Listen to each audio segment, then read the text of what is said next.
شكرا سيد الرئيس. أشكر السادة المستشارين المحترمين على طرح هذا السؤال، وأنا متفق معك سيد المستشار على أن فعلا معاناة هذه الفئة من العمال هي معاناة العاملات والعمال، هي معاناة قاسية ومعاناة تطلب منا جميعا الإسهام والعمل في سبيل حل هذا الإشكال. وفعلا احنا استقبلناكم كما قلتم في الوزارة، ولكن لم نعد بإيجاد الحلول لأن ما بديناش الحلول. إذا كان المشكل في وزارة الشؤون الخارجية سأعدك بالحل، إذا كان المشكل في إدارة أخرى داخل نفس الحكومة سأعدك بالسعي لأقنعهم بالحل، ولكن إذا كان المشكل خارج تراب الوطن لدى جهات أخرى سأعدك بأن نعمل جهدنا في سبيل الحل. وكما استقبلناكم من بعد كانت مجموعة من اللقاءات داخل الوزارة من بعدها حول هذا الموضوع، وحنا منذ ذلك الحين طرحنا هذه المسألة مع الإسبان، سواء هنا مع السفارة الإسبانية أو في مدريد مع المسؤولين الإسبانيين على مستوى وزارة الشؤون الخارجية والتعاون.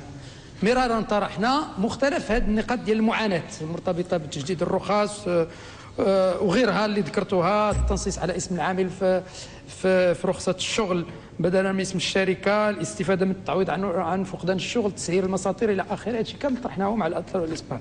شنو هي الإشكال، شنو هي العوائق الذي أمامنا نحن؟ وأنتم عارفينها وقلنا لكم. العائق الأول اللي عندنا هو الوضع القانوني للمدينة المحتلة، هذا كيدير لنا عائق أثناء النقاش والتفاوض مع الطرف الآخر. ولكن كاين عائق ثاني هو الوضعية ديال المليلية نفسها، هي وضعية ديال الجهة ديال المدينة ذات حكم ذاتي اللي كاين واحد المجموعة ديال الصلاحيات لدى السلطات ديال المدينة حتى السلطات الإسبانية نفسها على المستوى المركزي بمعنى مدريد كيصعب عليهم يمارسوا ضغوط في مستوى معين. ولكن أكد لك أنه طرحنا هذه المسألة مع السلطات الإسبانية كما قلت بالرباط بمدريد مرارا وطلبنا بإيجاد الحل، وغادي نستمروا، احنا اتفقنا معهم باش نستمروا معهم في حوار لإيجاد كيف يمكن أن نتدخل في هذه المسألة. ولكن أظن كما قلنا لكم لما زرتمونا أقصر الحلول وأسهلها اللي سلكته كثير من الجاليات في دول أخرى بطبيعة الحال هو اللجوء إلى البرلمان الأوروبي أو محكمة العدل الأوروبية أو حتى القضاء الإسباني، المحكمة الإدارية الإسبانية. ونحن قلنا لكم بأننا مستعدون لتقديم جميع أنواع الدعم اللوجستيكي والقانوني والمادي لإنجاح هذه المهمة. هذه القضية ما يمكنش تديرها الحكومة الغربية، ولكن يمكن إما النقابات أو الجمعيات المدنية يمكن يقوموا بهذه القضية. وأنا أكرر وأقول بأننا نحن سنقوم سندا لكم في هذه القضية. وشكرا.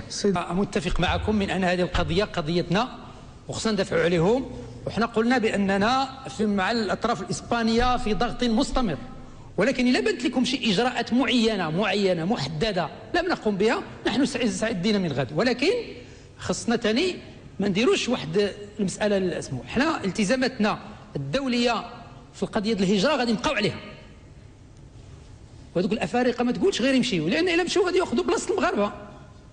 ثاني ما نقولش كلام اللي غير اسمه، هذيك قضية وهذه قضية.